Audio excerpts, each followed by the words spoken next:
राधे राधे महाराज जी। महाराज जी, हाँ, आपका थोड़ा सा प्रश्न ऐसा है कि ये कह रहे हैं कि मुझे 15-15 नींद की गोली लेने की नशा की आदत पड़ गई है महाराज जी।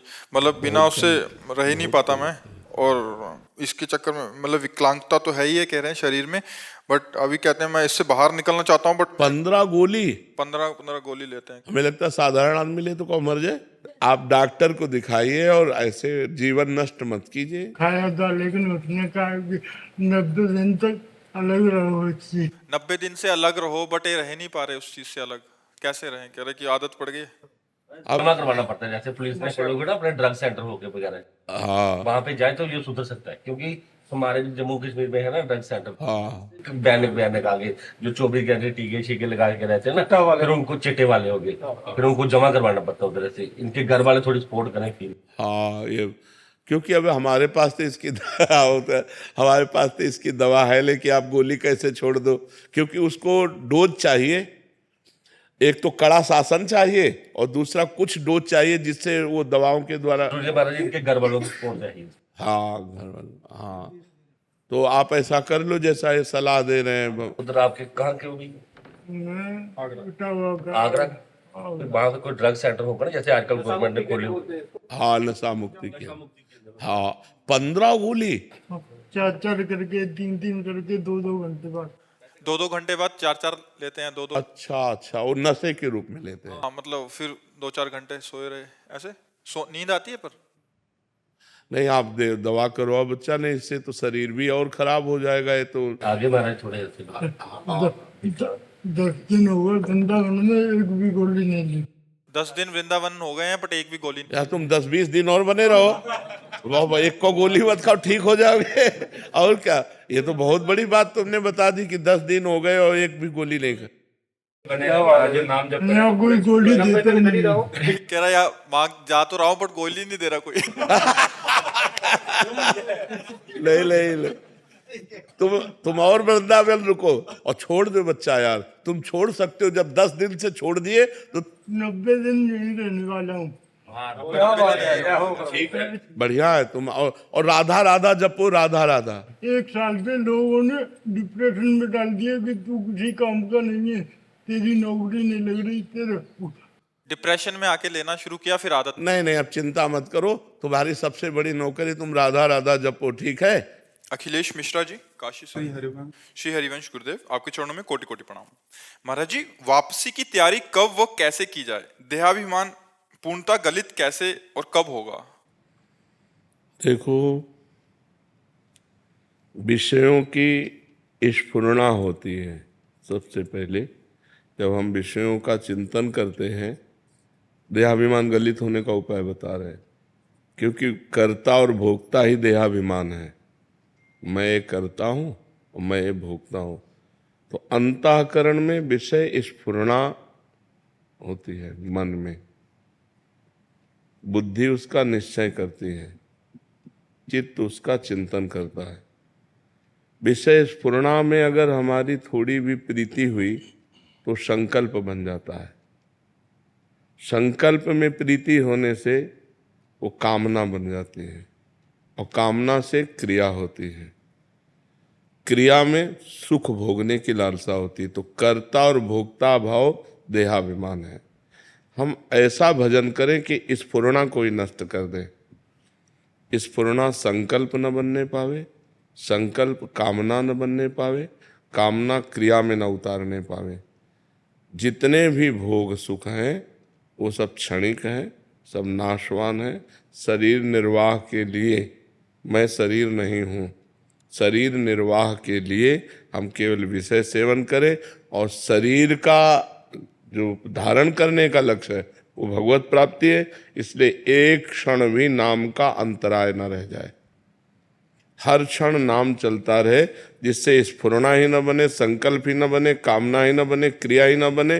तो हमारी सुख भोगने की लालसा और कर्ता भाव, मैं ये करता हूँ, मैं ये क्रिया की और उससे ये सुख भोगा, ये दोनों भाव जितने क्षीण होते जाएंगे उतना अभिमान गलित होता जाएगा। निरंतर नाम, खूब डट के भजन और आहार उतना ही जितने से हमारी शरीर प्रक्रिया चल जाए। आहार का साधना में बहुत बड़ा रोल है। अगर हम बाजारी आहार ज़्यादा पाएंगे तो रजोगुण और तमोगुण रहेगा, सतोगुण नहीं रहेगा। अगर हम सात्विक आहार पाएंगे तो रजोगुण तमोगुण का नाश हो जाएगा और सात्विक प्रवृत्ति भजन में रहेगी। और जितना भजन में सात्विक प्रवृत्ति रहेगी उतने देहाभिमान गलित होता जाएगा। असत आचरणों से देहाभिमान पुष्ट होता है, सद आचरणों से देहाभिमान गलित होता है। जितना मन मलिन होता है उतना देहाभिमान पुष्ट होता है, जितना मन निर्मल होता है उतना देहाभिमान गलित होता है। जितना संसारी पुरुषों का संग करते हैं देहाभिमान पुष्ट होता है, जितना संत पुरुषों का संग करते हैं देहाभिमान गलित होता है। ये हमें सावधानियां रखनी है और हमें ऐसे चलना है। नाम एक तार चलाना है, स्फुरना ही ना होने पावे मन में विषय की, कामना की, क्रिया की, स्फुरना ही ना होने पाए। और क्रिया करना ही है हमको। जैसे आप ऑफिसर हो तो अपने डिपार्टमेंट में आपको कार्य करना है, तो सब में भगवत स्वरूप देखते हुए अपने कर्तव्य के अनुसार व्यवहार करते हुए बिल्कुल निरपेक्ष रहते हुए, करते हुए भी नहीं कर रहे हैं, नहीं करते हुए भी कर रहे हैं। इस स्थिति में जब तक हम नहीं आएंगे तब तक देहाभिमान गलित नहीं होगा। नाम खूब जप करो, पवित्र आहार अल्पाहार करो और इतना भजन करो कि स्फुरना ही किसी कामना की न होने पावे। और अपने कर्तव्य का ज्ञान रखो कि हमारा जो पद है उसके अनुसार हमें समाज में क्या व्यवहार करना है, उसमें अपराध न बनने पावे। तो इसी से भगवत कृपा से देहाभिमान गलित होकर यंत्रवत क्रियाएं हो रही, कर्ता आप नहीं है। जैसे इनके शरीर की क्रियाएं हो रही आप कर्ता अपने को नहीं मानते, ऐसे इस शरीर की क्रियाएं हो रही तो आप अपने को कर्ता नहीं मानते। जैसे इनके पाप पुण्य के आप अधिकारी नहीं है, ऐसे जो अकर्ता पुरुष है, जो समदर्शी पुरुष है, वो अपने शरीर के पाप पुण्य का अधिकारी नहीं होता, वो मुक्त हो जाता है। जिसका देहाभिमान गलित हो गया उसके द्वारा पूरे संसार की हत्या हो जाए तो पाप नहीं लगेगा, पूरे संसार का भंडारा हो जाए तो कोई पुण्य नहीं लगेगा। देहाभिमान रहित महापुरुष के द्वारा जो सत्क्रिया होती है वो यंत्रवत भगवान के द्वारा होती है, तो वो भगवत स्वरूप हो जाता है जिसका देहाभिमान गलित हो जाता है। तो उसके लिए प्रक्रिया ये कि खूब नाम जप करो और सावधानी ये रहे कि विषय स्फुरना न होने पाए। स्फुरना हो जाए तो संकल्प ना बनने पावे, संकल्प बन जाए तो क्रिया न बनने पावे, और क्रिया हो तो सावधान हो जाए। अब वो फंसा लेगी क्रिया, क्रिया में उतर गया तो फिर कर्ता भाव से फंसा लेगा, और जहाँ कर्ता भाव है तो भोक्ता भाव अपने आप उसे भोगना पड़ेगा। अवश्य में वो भोक्तव्यम कृतम कर्म शुभाशुभम, शुभ अशुभ कर्म का कर्ता फल को जरूर भोगेगा, उसका सुख दुख फल भोगेगा। अहंकार विमूढ़ आत्मा, मूढ़ता में अहंकार होता है, ज्ञान में अहंकार नहीं होता है। तो ये ज्ञान रखो, हर समय सावधान रहो, खूब नाम जप, बस खास बात नाम जप है। जितना नाम जप करोगे उतने ज्ञान विज्ञान प्रकट होता चला जाएगा, अहंकार गलित होता चला जाएगा। समझ पा रहे आप? प्रेम निधि जी, श्री हरिवंश महाराज जी, महाराज जी हर परिस्थिति में ये भी प्यारे की इच्छा है या श्री जी का मंगल विधान ही होगा, ये बात कैसे आएगी? तस्मात् शास्त्रम प्रमाणम ते कार्य अकार्यो व्यवस्थितो।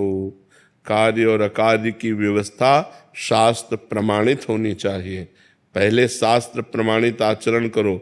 श्री कृष्ण अनुकूलेन प्रतिकूलस्य विसर्जनम, भगवान के अनुकूल आचरण करो, प्रतिकूल का त्याग करो और भजन करो, सत्संग सुनो, शास्त्र स्वाध्याय करो।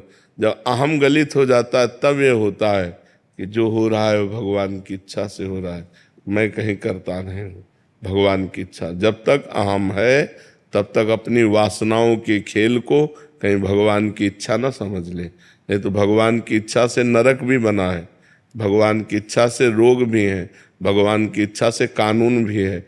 फिर आपको दंड मिलेगा तो कहोगे हमको तो दुख मिल रहा है, हमको तो कष्ट मिल रहा है, वो भी तो भगवान की इच्छा से ही रचा गया है।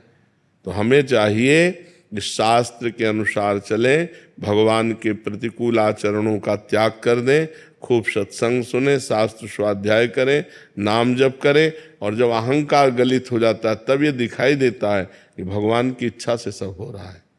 हर इच्छा भावी बलवाना, हृदय विचारत सम्म सुजाना। हर इच्छा का प्रबल खेल हो रहा है, कहीं पालन हो रहा है, कहीं सृजन हो रहा है, कहीं विनाश हो रहा है। ये भगवान की इच्छा से हो रहा है। वो निरपेक्ष महापुरुष भगवान की लीला का दर्शन करते हुए कभी किसी भी स्थिति में अशांत नहीं होता, उद्विग्न नहीं होता, चिंतित नहीं होता, शोकित नहीं होता। तब हम जान पाएंगे कि भगवान की इच्छा। अभी लोग मनमानी आचरण करते हैं और कह देते हैं भगवान की इच्छा के बिना पत्ता नहीं हिलेगा, तो फिर और भी कुछ है भगवान की इच्छा से। नरक है, दंड है, रोग है, कानून है, तो फिर भोगना पड़ेगा। अरविंद गुप्ता जी। राधे राधे। राधे राधे महाराज जी, आपके चरणों में कोटि कोटि प्रणाम। महाराज जी, मेरा एक प्रश्न है कि मुझे अपने स्वर्गीय माता पिता की निरंतर याद आती है तथा मन विचलित रहता है। महाराज जी, कृपया मुझे मार्ग दिखाएं। उनके कल्याण के लिए श्रीमद् भागवत सप्ताह करवाओ संस्कृत से और उनको प्रदान कर दो। जब उनका कल्याण हो जाएगा तो फिर आपको याद नहीं सताएगी। आपका कर्तव्य है तो संस्कृत के विद्वान ब्राह्मण से 7 दिन में पूरी भागवत का पाठ कराओ और उसको तृप्त करो, दक्षिणा, भोजन, वस्त्र आदि दे करके, और वो सब पुण्य अपने माता पिता को समर्पित कर दो। तो उसके प्रभाव से जब उनका कल्याण होगा फिर तुम्हारा स्मृति आना ये भी चला जाएगा। उनका कल्याण होना अनिवार्य है क्योंकि आप उनके पुत्र हो, वो आपके माता पिता हैं, तो उनके कल्याण के लिए आप ऐसा करो। कोई विद्वान ब्राह्मण देखकर जो बेईमानी ना करे। बेईमानी का होता है ना कि आपको तो पता नहीं कितने अध्याय छोड़ दिए, कितने अध्याय कर लिए। ईमानदारी से पूरा साप्ताहिक श्रीमद् भागवत का पाठ करें और अच्छी दक्षिणा दीजिए उसको, भोजन वस्त्र आदि दीजिए। 7 दिन बैठाल करके, चाहे आप ही सुनिए या किसी को आपको समय ना हो तो घर के किसी एक सदस्य को श्रोता बना दीजिए और वो पूरा संकल्प करके माता पिता को दे दे। तो इससे उनका कल्याण हो जाएगा और आपको शांति प्राप्त हो जाएगी। मोहित जी मथुरा से। श्री हरिवंश महाराज जी। महाराज जी, एक बात कुछ दिनों से परेशान कर रही है कि मृत्यु सत्य है, और इस बात को आपने अपने सत्संग और एकांतिक वार्तालाप में भी काफी बार बताया है कि पता नहीं कौन सा पल आखिरी हो। महाराज जी, आपसे बहुत प्रेम करते हैं, बहुत शिष्य परिकर भी करते हैं और सच में वो पल देखना ही नहीं चाहते। आपके बिना कोई भी गति नहीं है महाराज जी। जब रात्रि में आपके दर्शन नहीं होते तो परिकर बोलते हैं पर वो तो सत्य है, मृत्यु तो सत्य है। रात दिन हम तैयारी में लगे रहते हैं मृत्यु की, रात दिन तैयार रहते हैं, हर मिनट तैयार रहते हैं, हर सेकंड तैयार रहते हैं। हम हर सेकंड तैयार रहते हैं। किसी भी सेकंड मृत्यु आ जाए तो हम बिल्कुल तैयारी फिट किए हुए बैठे हैं, हर समय तन्मय रहते हैं कि कभी भी मृत्यु आ जाए। कोई सेकंड ऐसा खाली नहीं होना चाहिए जिसमें परमात्मा का चिंतन न हो और हमारा शरीर छूट जाए। ऐसा नहीं होना चाहिए। हम इसीलिए उत्तर दे रहे हैं, लेकिन हम तैयार बैठे हैं उत्तर देते हुए कि पता नहीं अगला शब्द हम बोल पावे कि ना बोल पावे। वो भगवान में हर समय राधा राधा राधा उत्तर बोलते हुए। और जाना तो बच्चा पड़ेगा ही, इसका नाम मृत्यु लोक है, सबको जाना पड़ता है। बुरा से बुरा आदमी भी जाता है, अच्छा से अच्छा आदमी भी जाता है। यहाँ भगवान भी अवतरित हुए तो उनको लीला संवरण करनी पड़ी। बड़े बड़े धर्मात्मा महात्मा हुए, उनको भी जाना पड़ा, तो जाना तो पड़ेगा ही। यहाँ नाम ही इसका नाम मृत्यु लोक है। यहाँ तो मरना ही पड़ेगा, चाहे हम हो, चाहे आप हो या कोई भी हो। जब तक हैं तब तक उसका आनंद ले लो, नहीं उनकी आज्ञा के अनुसार जीवन चलाओ। उनकी जैसी आज्ञा रही वैसे जीवन चलावे तो वैसे ही अनुभव होगा, वैसे अनुभव होता रहेगा। जैसे हमारे सानिध्य में आप सुख ले रहे, ऐसे एकांत में यदि हमारी आज्ञा का पालन करेंगे तो आपको हमारा सानिध्य मिलता रहेगा। क्योंकि हम भगवान के हैं और भगवान, आप जब चिंतन करोगे तो यही रूप भगवान आपके दिमाग में भर देंगे, तो आपको लगेगा गुरु जी तो मेरे साथ रहते हैं, मेरे से कभी अलग ही नहीं है। प्रगट में भले दिखाई दें कि वो अंतर ध्यान हो गए, लेकिन वो तो हर समय हमारे साथ रहते हैं। जब आप गुरु आज्ञा का पालन करके भजन करोगे तो गुरु का सानिध्य बना रहेगा। मोहन गुप्ता जी सूरत से। श्री हरिवंश महाराज जी।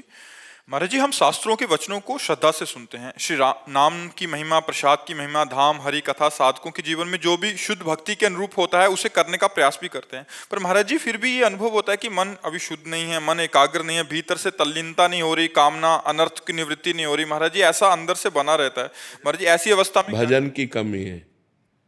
सुनने मात्र से काम नहीं चलता। हम ज़्यादा पढ़ने और सुनने में समय नहीं लगाया, करने में लगाया है। अगर हमने किसी बात को पढ़ा एक लाइन, वही ग्रंथ बंद कर दिया और उसका 100 बार चिंतन किया और उसको अपने जीवन में उतारने की कोशिश की, तो बहुत नायम आत्मा प्रवचनेन लभ्या न मेधया न बहुना श्रुतेन। ये आत्मबोध न तो बहुत प्रवचन करने वाले को मिलता है, न बहुत प्रवचन सुनने वाले को मिलता है, न बहुत बुद्धिमान को मिलता है। जो वर्ण कर लेता है उसको मिलता है। आचरण में उतारो, खूब नाम जप करो, अभी सब संशय खत्म हो जाएगा, मन निर्मल हो जाएगा। रात दिन नाम का चिंतन करते हुए नाम जप करो, नाम का चिंतन करते हुए नाम जप। जैसे आप मान लो महामंत्र जपते हैं तो पूरी लाइन आपके महामंत्र की दिमाग में लिखी होनी चाहिए, उसी को सुनो, उसी को बोलो। मान लो दिमाग में एकदम चल रहा है हरे कृष्ण कृष्ण कृष्ण हरे हरे राम राम राम हरे कृष्ण हरे। रोना आने लगेगा। आप देखो चिंतन करते हुए जप करो तो अभी हृदय इतना निर्मल होने लगेगा कि अश्रु प्रवाह आने लगेगा नाम जप में। अब वो चल रहा है माला अंगुली में, जबान में नाम और मन संसार में, तो कनेक्शन सही नहीं है। जब तीनों का कनेक्शन एक बैठ जाएगा, मन जिह्वा और माला, तब आनंद आने लगेगा। खूब जप करो, 1 मिनट भी खाली मत रहो। पता नहीं कौन सा मिनट हमारी जिंदगी का आखिरी मिनट हो और उस समय हम कुछ और चिंतन कर रहे हो। इसलिए हमें सावधानी पूर्वक भजन में लगना चाहिए। जब भजन में लगोगे तो संशय, मलिनता ये सब नष्ट हो जाएगा, अपने आप हृदय में आनंद का अनुभव होने लगेगा। महाराज जी, जैसे गुरुजन आज्ञा करते हैं कि 11 माला करो, 16 माला करो, 32, ये 64। केवल लगाने के लिए है। ये केवल प्रारंभिक साधक को लगाने के लिए है कि अब एकदम नहीं जप रहा तो दीक्षा दी गई, कहा गया 11 माला तो आपको जपना ही है, कि चाहे जितना आप बिजी हो आप 11 माला कीजिए। लेकिन ये हद नहीं है भजन की, ये भजन की हद नहीं है। भजन तो बेहद है, जो हद बेहद है उसकी कोई गणना नहीं है। भगवान की प्राप्ति के लिए कोई गणना नहीं कि भगवान 11 माला में मिलेंगे कि 21 माला में मिलेंगे। वो तो जब निरंतर प्रीतिपूर्वक भजन किया जाता है, भगवान के सिवा और कुछ याद न रहे, केवल भगवान की चाह रह जाए, मैं भगवान का भगवान मेरे, तब भगवान की प्राप्ति होती है। महाराज जी, जैसे ये तो उत्तम साधक और ये उत्तम अवस्था प्राप्त करने के लिए उत्तम साधन है महाराज जी। महाराज जी, जैसे संसार में बहुत सारे ग्रस्त जन हैं जो ड्यूटी पे भी जाते हैं, सब कुछ करते हैं, उनके लिए महाराज जी कठिन हो जाता है जब आप ये बोलते हो कि ऐसा करना है।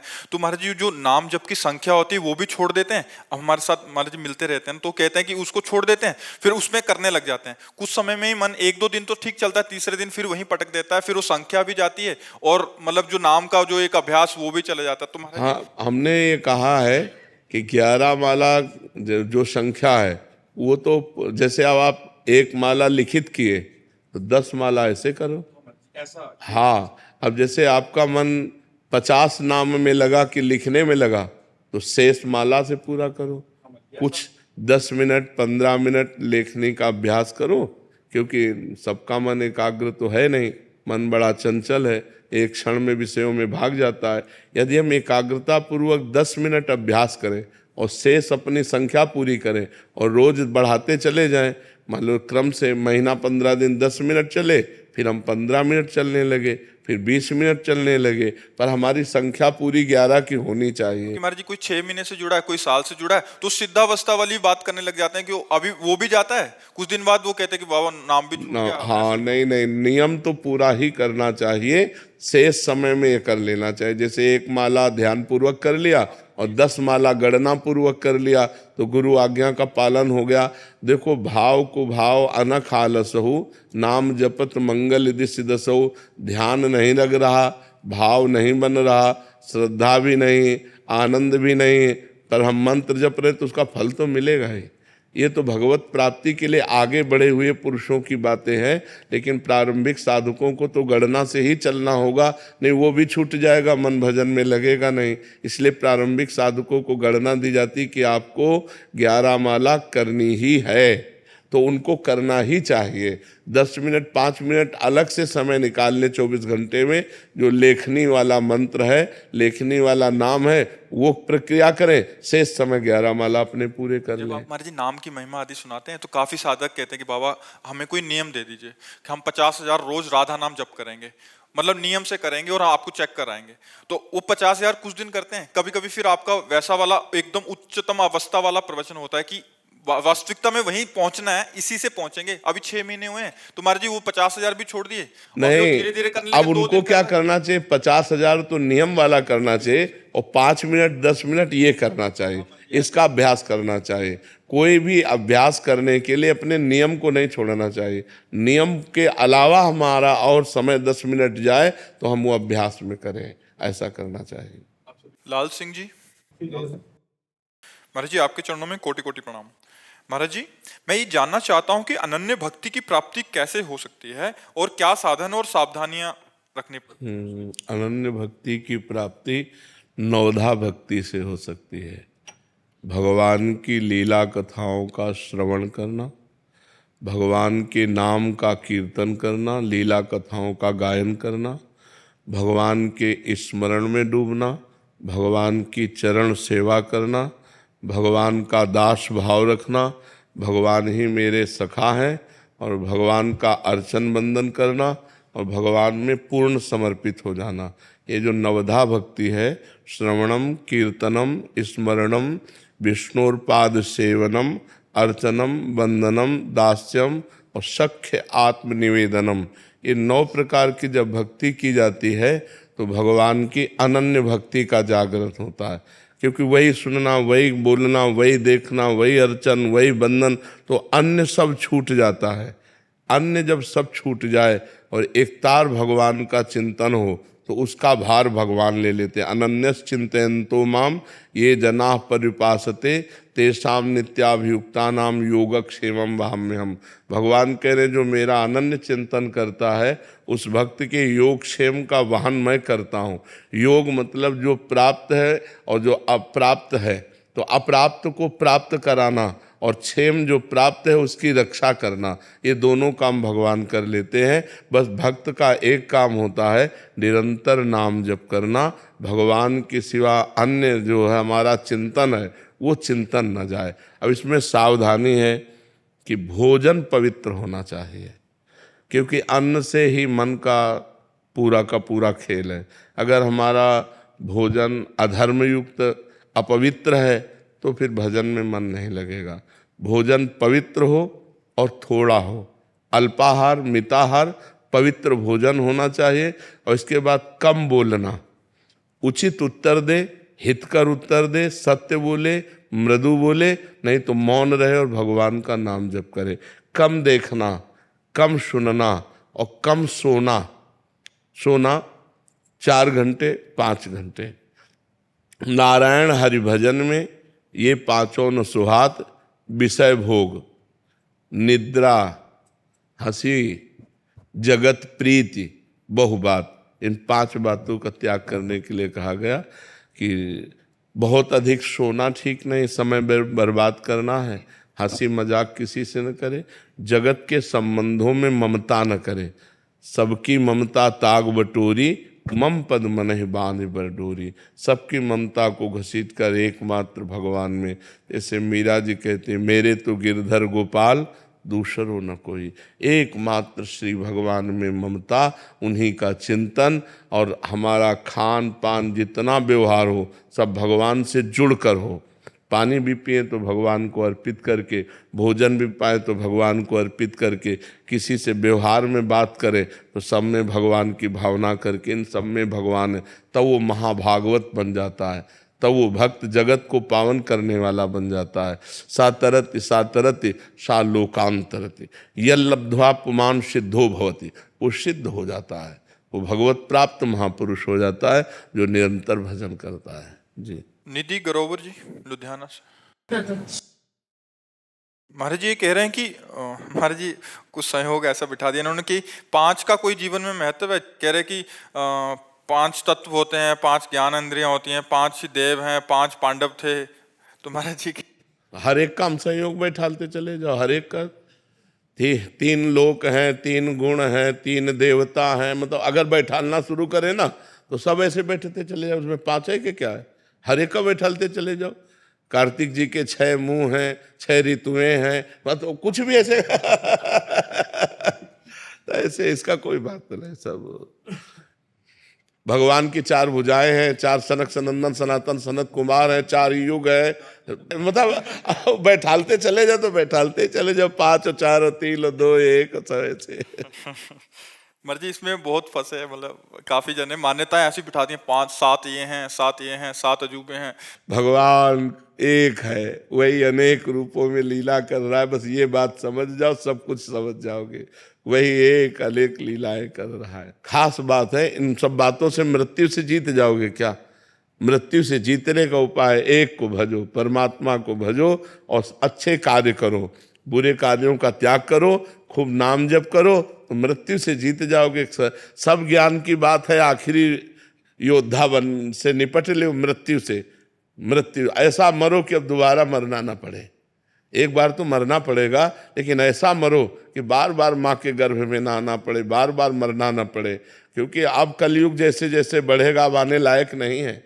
ऐसा भजन करो कि इसी जन्म में भजन करके भगवान की प्राप्ति हो जाए, नहीं तो रोज का रोज मलिनता बढ़ती चली जा रही। आज के 40 वर्ष पहले जो हमने पवित्रता देखी वो अब नहीं रह गई। माताओं बहनों में, पुरुषों में, भाई बहनों में पवित्रता, व्यभिचार, व्यसन, ये जो असम्मान की वृत्तियां बढ़ रही हैं वो और आगे बढ़ती चली जाएंगी, राक्षसी प्रवृत्ति होती चली जाएगी। देखो, पति पत्नी में विश्वास नहीं रह गया, पुत्र माता में विश्वास नहीं रहे, तो बड़ा समय धीरे धीरे गंदा आता चला जाएगा। इसलिए भजन करके अभी भगवान को प्राप्त कर लो, आगे समय और गलत आएगा, और गलत आ जाएगा। योगेश शर्मा जी। श्री हरिवंश महाराज जी। महाराज जी, अपनी उपासना में अनन्यता पे बहुत बल दिया गया है। ऐसे महाराज जी कह रहे हैं कि दीक्षा की जो दिनचर्या मिलती है उसमें कहते हैं हम जो पाठ है उसके साथ नरसिंह कवच, श्री राम रक्षा स्तोत्र, आदित्य हृदय स्तोत्रम और ये सब पाठ करने में कोई दोष तो नहीं है? नहीं, दोष नहीं है, करते रहो। अभी तो बच्चा हो, जब आगे जाओगे तो अनन्य हो जाओगे। अभी करते रहो, सब करते रहो। महाराज, मेरा एक और निवेदन है कि गृहस्थ में रहकर, लाइक जैसे मैं पुरुष देह रही हूँ और साधक हूँ, तो वृंदावन की रहनी गृहस्थ में रहकर कैसे हो, कैसे मतलब? वृंदावन की रहने की तरफ मत जाओ, वृंदावन के चिंतन की तरफ जाओ। हाँ, रहनी तो जो वृंदावन वास करेंगे तो उनकी फिर रहनी एक अलग होती है। हाँ, सब में भगवत स्वरूप भावना करते हुए निरंतर वृंदावन बिहारिणी बिहारी जी का चिंतन करते हुए, भूख लगेगो मांग खाऊंगो, गिनो न सांझ सवेरो, ब्रजवासिन के जूठ टूकर घर घर छाछ महेरो, ऐसो कब करी हो मन मेरो। खास बात है राधा राधा राधा, ये न भूले, चाहे गृहस्थ हो, चाहे विरक्त हो, चाहे घर में रहे, चाहे वन में रहे, चाहे जहाँ रहे। अगर भगवान का चिंतन कर रहा है तो घर भी वन है, अगर भगवान का चिंतन नहीं हो रहा तो प्रपंच है, चाहे जिस वन में वास करे, चाहे वृंदावन वास करे, चाहे जिस वन में वास करे, अगर वो प्रभु का चिंतन नहीं कर रहा तो क्या फायदा, मतलब क्या रहेगा। और अपने घर में रह रहा है और बिहारी जी का चिंतन कर रहा है, राधा राधा जप रहा है, तो संत ही है, वो वनवास ही कर रहा है। प्रधान वृत्ति रखो चिंतन की, भजन की। भजन करोगे, किसी माता बहन की तरफ गंदी दृष्टि से ना हेरे, कोई नशा न करे, मांस आदि ना खाए, किसी की तरफ बेईमानी की भावना ना हो, बहुत बढ़िया संत है वो, चाहे पैंट शर्ट में हो तो भी संत है। अगर आचरण संत के नहीं है और वो संत भेष में तो राक्षस ही है, और अगर उसको संत भेष नहीं लेकिन आचरण संत के तो संत ही है, चाहे वो गृहस्थ में चाहे जाओ। बात समझ में आई? हरिता शर्मा जी। राधे राधे महाराज जी। महाराज जी कह रहे हैं कि जब भी इनको कोई भागवतिक अनुभव होता है, यहाँ तक कि कम समय में तुरंत परेशान हो जाते हैं। इन्हें ऐसा लगता है कि जो अनुभव हुआ बस वो मेरा भ्रम था, इसके बाद बड़ी निराशा और बाद में भय और डर पैदा होता है। महाराज जी ऐसे कोई भागवतिक अनुभव नहीं होते जिनमें निराशा और भ्रम और भय और संशय हो। भागवतिक अनुभव ऐसे नहीं होते, वो मन की कल्पना हम मान सकते हैं, लेकिन जो अनुभव होगा तो निर्भय, निश्चिंत, निशोक, संशय रहित, विपरीत भावना का त्याग, ये 6 बातें आती हैं भागवतिक अनुभव में। ये 6 बातें आती हैं, निर्भय, निश्चिंत, निशोक, संशय रहित, विपरीत भावना का त्याग। एकदम अद्भुत आनंद की अनुभूति। छोटा भी आनंद का अनुभव होगा तो धीरे धीरे वो बड़े की तरफ बढ़ता चला जाता है। संशय किस बात का? महाराज जी, वैसा होता है जैसा वो आनंद आ जाता है, उसके बाद तुरंत वो मुझे लगता है कि मेरा, मैं खुद का, मैं वो सोच रहा हूँ ऐसा हो रहा है, लेकिन जब वो जब आनंद आएगा तो सोचने लायक नहीं रहोगे। जब आनंद आएगा तो सोचने लायक नहीं रहोगे। जब तक सोचने लायक हो तब तक वो आनंद नहीं आया। वो जो भागवतिक आनंद आएगा तो सोचने लायक नहीं रहोगे, उसी में डूब जाओगे, उसी में डूब जाओगे। वो आनंद बढ़ता, छिनय घटे छिन बढ़े, सो तो प्रेम न होए, अघट प्रेम पिंजर बसे, प्रीति कहावै सोए। भगवान की प्रीति से जो आनंद का अनुभव होता वो घटता नहीं है। हाँ, प्रेम सदा बढ़िबो करे, प्रतिक्षण वर्धमानम। ऐसे आनंद प्रतिक्षण बढ़ता रहता है, संशय की तो कोई गुंजाइश नहीं रहती है। भगवान का आश्रय दृढ़ लो और भजन बढ़ाओ तो सब ठीक हो जाएगा। भगवान का आश्रय लेकर और भजन बढ़ाओ तो सब ठीक हो जाएगा। शशिकला साहू जी, श्री हरिवंश महाराज जी, परम पूज्य श्री राधा बाबा ने अपने एक पत्र में लिखा था कि हनुमान प्रसाद पोद्दार जी धोती कुर्ता में एक साधारण बनिया से दिखते हैं, पर इनके दोनों नेत्रों में राधा और कृष्ण विराजमान हैं। युगल सरकार ने इनके चित्त पर पूरा कब्जा कर लिया है। ऐसे में मनुष्य को तो क्या, चाहे कोई सूकर कुकर भी एक बार इनकी दृष्टि में आ गया तो उसका कल्याण अवश्य संभावी है। महाराज जी, पूज्य बाबा जी की वाणी पूरी की पूरी आपकी वाणी में घटित होती है। एक करुणा में गुरुदेव, ये जी एक दृष्टि की याचना है। संतों की जो दृष्टि होती है वो भगवान नाम होता है। हम पर गुरु कृपा है, हम पर गुरु दृष्टि पड़ गई है, इसका मतलब हमारे आचरण ठीक हो जाए और हमारा भजन बनने लगे। हम संत संग कर रहे हैं, इसका फल है कि हमारे अंदर भी भगवान की प्रियता बढ़े, हमारे अंदर सतमार्ग की बातें बढ़े, गंदी बातें हमारे हृदय से दूर हो जाएं। यही दृष्टि होती है। ऐसे देख लेना देखना नहीं होता, हृदय से देखना देखना होता है। हृदय के नेत्रों से संत जब देखते हैं तो सामने वाले का जीवन परिवर्तन होना शुरू हो जाता है।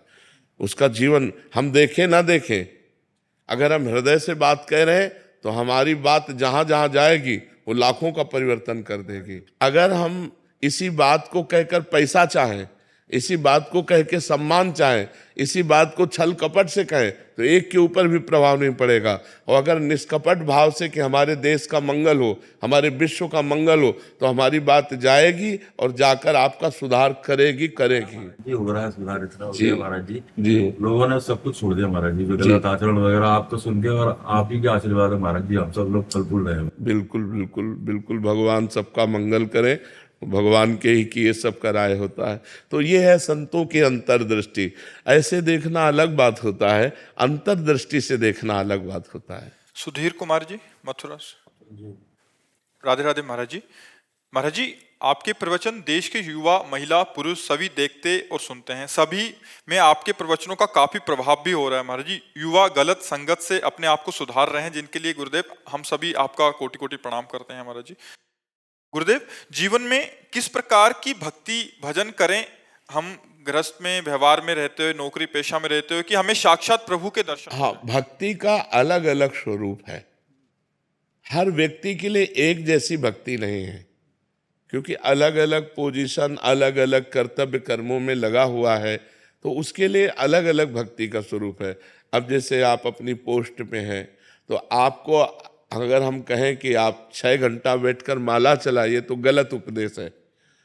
आपके लिए यही कि जब आपको रात में कभी किसी भी समय सुबह ब्रह्म मुहूर्त में भी अगर कह दे कि भाई ड्यूटी निभा के ब्रह्म मुहूर्त, तो ब्रह्म मुहूर्त में फोन आ जाएगा, आप चलिए वहां तैनात होइए, चल करके आप चल हाँ, तो आपके लिए है चलते फिरते उठते बैठते नाम जप करना।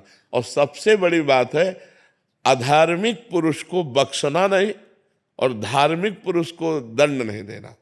ये खास बात है। भक्ति का अलग अलग स्वरूप होता है।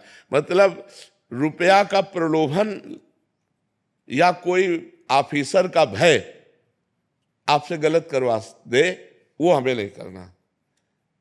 तो आप बड़े ऑफिसर के द्वारा या रुपये का प्रलोभन हमारे द्वारा अधर्म ना होने पावे, बस इस बात। बड़े ऑफिसर का ज्ञान हमें इसलिए हुआ कि एक अधिकारी यहाँ करके बोला था, तो हम कहा अरे वीडियो चल रहा है, तुम क्या बोल रहे हो? बोले 3 बार सस्पेंड हो चुका हूँ, बोलते बहुत नौकरी से निकाल दिया जाऊंगा, मुझे इसकी कोई परवाह नहीं है। बोले अब मैं अधर्म नहीं कर सकता, जब से आपका प्रवचन सुना हो, बोले मैं अब अधर्म नहीं कर सकता। तो अब जैसे गांव भाषा में उसे घूस कहते हैं, कोई घूस दे करके हमसे गलत करवा ले, ऐसा नहीं हो सकता। या कोई अधिकारी हमको प्रलोभन देकर या भय दे करके हमसे गलत करवा ले, ऐसा नहीं हम करेंगे।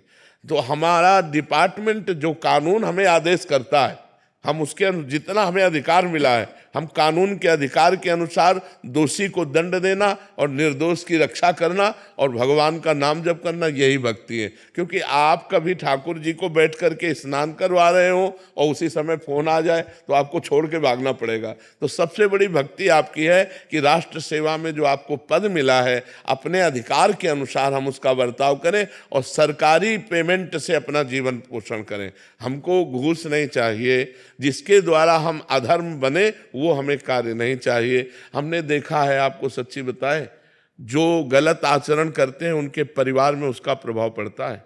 उनके बच्चे, उनके परिवार, उनका परिवार मतलब विध्वंस हो जाता है, भले वो सारी व्यवस्था किए रहे। अगर निर्दोष पुरुष को दंड दिया जाए और उसकी हाय लग जाए, कभी सरसब्ज नहीं हो सकते आप। तो दोषी को बख्शो मत, चाहे जितना रुपया वो दे, और निर्दोष को दंड मत दो। पर यही सबसे बड़ी भक्ति, और नाम जप करो। और गंदे आचरण तो करे ना, मान लो मांस है, मदिरा है, ये चीजें त्याग कर दे और ऐसे चले, तो आपके लिए माला चलाने वाली भक्ति ज्यादा नहीं है कि आप बैठ करके पूजा पाठ और भक्ति। आप अपने तैनात रहिए और नाम जप कीजिए, वह भय और प्रलोभन से बच जाइए, तो इसी से मंगल हो जाएगा। सुरेश सोम जी मेरठ से। महाराज जी राधे राधे, आपके चरणों में कोटि कोटि प्रणाम। महाराज जी, जन्म और मृत्यु पहले से ही तय होता है, फिर अकाल मृत्यु का क्या अर्थ है? समय से अधिक पहले पाप, मृत्यु। अधिक पाप हो जाने पर अकाल मृत्यु आ जाती है। जैसे जन्म और मृत्यु का हमारा समय तय है, वो जवानी में भी मर सकता है, बुढ़ापा भी मर सकता है, पर जो अचानक अकाल मृत्यु होती है जिसकी, वो अधिक पाप बन गया, कोई महत पाप बन गया, महान पाप बन गया, तो तत्काल आयु को छीन करके उसका नाश कर देता है। तो अकाल मृत्यु का किसी का भी योग ना बने, इसलिए भगवान का चरणामृत रोज पीना चाहिए। भगवान के चरणामृत का प्रभाव है अकाल मृत्यु हरणम सर्वव्याधि विनाशनम श्री कृष्ण पादोदकम पीत्वा पुनर्जन्म न विद्यते। अगर रोज भगवान का चरणामृत पिए, शालिग्राम भगवान का, जैसे राधा वल्लभ जी, बांके बिहारी जी, इनसे चरणामृत ले ले और उसी में जल मिला ले और रोज एक ढक्कन चरणामृत ले, तो अकाल मृत्यु नहीं होगी। अकाल मृत्यु हरणम सर्वव्याधि विनाशनम, समस्त रोगों का शमन करने की सामर्थ्य और भगवान की प्राप्ति की भी उमंग ये चरणामृत प्रकट करता है। जो रोज चरणामृत पीता है उसकी अकाल मृत्यु नहीं हो सकती, उसको कोई रोग परेशान नहीं कर सकता। होगा, शरीर में हो सकता है रोग, लेकिन उसको परेशान नहीं कर सकता, और उसका शरीर जब छूटेगा तो अब अगला जन्म नहीं होगा, ऐसी उसकी स्थिति बन जाएगी। भगवान का अंतिम समय स्मरण आ जाएगा अगर रोज नियम से चरणामृत पीता है। अकाल मृत्यु हरणम सर्वव्याधि विनाशनम श्री कृष्ण पादोदकम पीत्वा पुनर्जन्म न विद्यते। जो भगवान का रोज चरणामृत पीता है उसका पुनर्जन्म नहीं होता, उसकी अकाल मृत्यु नहीं होती, उसको कोई रोग दबा नहीं सकते। नहीं तो अपने द्वारा पाप ऐसे बन जाते हैं। अब जैसे गर्भ हत्या है, भ्रूण हत्या है, स्त्री हत्या है, वृद्ध हत्या है, कई ऐसी हत्याएं हैं, कई ऐसे पाप हैं जो महत पाप बन जाते हैं और जीवन बर्बाद हो जाता है। जीवन, आजकल तो लोग विचार ही नहीं करते कि पाप हो रहा है। तो जहाँ पाप बन जाता है, इस जन्म में तो दुर्दशा होगी, और जब अगले जन्म में लेंगे तो भारी दुर्दशा इनकी होगी। अब ये उस समय भले कोई पाप न कर रहे हो, तभी लगता है कि यार देखो इस आदमी को कितना कष्ट, लेकिन ये वही आदमी है। अगर इसको पूरी सीन दिखाई जाए तो आपकी ठीक है, भले इसको ऐसा ही होना चाहिए। तो जो दंड मिलता है ना, जिंदा जल गए, ट्रक में पिस गए, अब ये सब वही हैं। अब इस जन्म में आए घूम के तो अच्छे आदमी है, भले पाप नहीं कर रहे, लेकिन पूर्व का जो पाप है वो पीस देगा, वो जला देगा। तो जो कोई महान पाप बन जाता है तो हमारी अकाल मृत्यु भी कर देता है। सूरज सिंह जी रीवा से। राधे श्याम। राधे राधे महाराज जी। महाराज जी, कर्तव्य और परम कर्तव्य में से किसको ज्यादा महत्व देना चाहिए? परम कर्तव्य। जैसे परिवार का पोषण है आपके लिए, ये कर्तव्य है, लेकिन राष्ट्र की सेवा है, ये परम कर्तव्य है। जैसे एक गृहस्थ आदमी गृहस्थ की सेवा कर्तव्य है, लेकिन भजन करना परम कर्तव्य है। ऐसे आपके लिए भजन की सीमा के समान राष्ट्र सेवा रखी गई है, क्योंकि जरा सी चूक हो जाने पर हमारे राष्ट्र की हानि हो सकती है।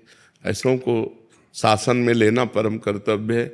आपकी कंधे पर हमारे राष्ट्र की पूरी सुरक्षा का भार है, तो अपने परिवार के सुख की चिंता, अपनी चिंता छोड़ करके, अपनी चिंता, अपने परिवार के सुख की चिंता ये कर्तव्य है, लेकिन राष्ट्र की चिंता ये परम कर्तव्य है।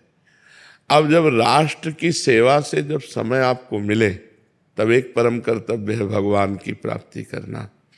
जैसे आप राधा राधा रटते हुए गोली खाते हैं और चले जाते हैं, तो आपको सीधे भगवान की प्राप्ति होगी, इसमें कोई अंतर नहीं। आप युद्ध में हैं, भगवान को भूल चुके हैं, और आप क्रोधावेश में युद्ध में अपने शत्रुओं को मार रहे हैं, तो आपको स्वर्ग की प्राप्ति होगी, सीधे स्वर्ग की प्राप्ति होगी, जो बड़े बड़े यज्ञकर्ताओं को प्राप्त होती है। ये छोटा मोटा नहीं है, राष्ट्र सेवा ये परम कर्तव्य धर्म है। सामने अधर्मी लोग जब विराजमान हैं, फिर उस समय हमको और कोई चिंतन नहीं करना, बस उनके प्राण हरण करना, उनका नाश करना है अधर्मियों का। जैसे अर्जुन जी कह रहे मैं संन्यास ले लूं और संन्यास ले करके भजन करूं, लेकिन युद्ध नहीं करूंगा इन सबसे, चाचा ताऊ वो ये सब है, इनके गले काटने पड़ेंगे, सो तो होगा नहीं। तो भगवान ने कहा नहीं काटो, ये अधर्म के पक्ष में है, इसलिए इनका नाश करो। तो नाश करने के लिए भगवान ने पूरी गीता का उपदेश किया। तो परम कर्तव्य, जिस समय हमारे राष्ट्र की सेवा पर हम तैनात हैं, बॉर्डर पर तैनात हैं या जहाँ भी तैनात हैं, उस समय नाम जप करते हुए भगवान का ये परम कर्तव्य। नाम जप करते हम बिल्कुल सतर्क है, अपने प्राणों का बलिदान देने के लिए तैयार हैं और दुश्मन के प्राण लेने के लिए तैयार हैं। यही आपका परम कर्तव्य है। आपके लिए परम कर्तव्य शास्त्र स्वाध्याय करना, एकांत में ध्यान लगाना, माला चलाना नहीं है। आपका जब जैसा हुक्म हो जाए ऑफिसरों का, उसके अनुसार बिल्कुल प्राणों की बाजी लगा करके हम सुरक्षा अपने राष्ट्र की करें और नाम जप करते रहें। ये परम कर्तव्य है। और परिवार कर्तव्य है, परिवार का पोषण करना कर्तव्य है, लेकिन संपूर्ण राष्ट्र की सुरक्षा के लिए हाँ हमारा परम कर्तव्य है। गुरुदेव भगवान, नाम जप अधाधुंध नाम जप करता हूँ और आपका ध्यान निरंतर। बहुत कृपा है आपके ऊपर, बहुत के सामने बैठे ही हो। हाँ खूब। आप मेरे प्राण हो, आपके चरणों का किनका मिल जाए ऐसा। किनका लिए हम पूरे के पूरे समर्पित है। अब जब राष्ट्र सैनिकों के सुरक्षा दल को देखते ना, तो हमारा हृदय खिल जाता है। जैसे सूर्य को देखकर कमल खिलता है, ऐसे ही हमारा हृदय आनंदित हो जाता है, क्योंकि एक तपस्वी संत जैसे तपस्या के द्वारा सर्वे भवन्तु सुखिनः सर्वे सन्तु निरामया सर्वे भद्राणि पश्यन्तु मा कश्चित् दुख भाग भवेत्, ऐसे आप भी तपस्या कर रहे हैं। आपको चाहे हिमालय में खड़ा कर दिया जाए, चाहे बॉर्डर पर खड़ा कर दिया जाए, चाहे भूखा रखा जाए, चाहे गर्मी हो चाहे सर्दी हो, परिवार के प्यार से दूर कष्ट सहते हुए राष्ट्र सेवा में हो, तो संत और सैनिक ये दो हमारे परम पूजनीय हैं। हम थोड़ा बस खान पीन से थोड़ा दुख होता है कि जैसे सात्विक भोजन नहीं मिल पाता। हाँ, कोई आप राष्ट्र सैनिक है ना, इसलिए चलेगा। विधान के अनुसार देखा जाता है। जैसे आप रिटायर हैं, फिर आपके ऊपर दूसरा नियम लागू हो जाएगा। अभी आपका दूसरा नियम है, उसी हाथ से वो मांस परोस रहे और उसी हाथ से आपको रोटी परोस रहे, कोई बात नहीं। आप मांस खाइए भर मत, छोड़ दिया महाराज। हाँ खाइए भर मत, लेकिन अब उसकी पवित्रता पर न जाइए, क्योंकि जो रसोई है एक ही है, वो तो एक ही होगी ना। उसी में एक कढ़ाई पे मांस बनाया, हो सकता है उसी में सब्जी बना दे पर बनाने वाला एक ही है। तो इसलिए उस पर न जाइए। आपकी जो कर्तव्य शैली है वो राष्ट्र सेवा है, उसमें ये सब बातें ज़्यादा ध्यान देने योग्य नहीं। ध्यान देने योग्य है कि नाम जब चल रहा है राधा राधा और राष्ट्र सेवा में उपस्थित, पक्का कल्याण होगा, इसमें आप चिंता न कीजिए, पक्का कल्याण होगा। राधा राधा राधा राधा राधा राधा राधा राधा राधा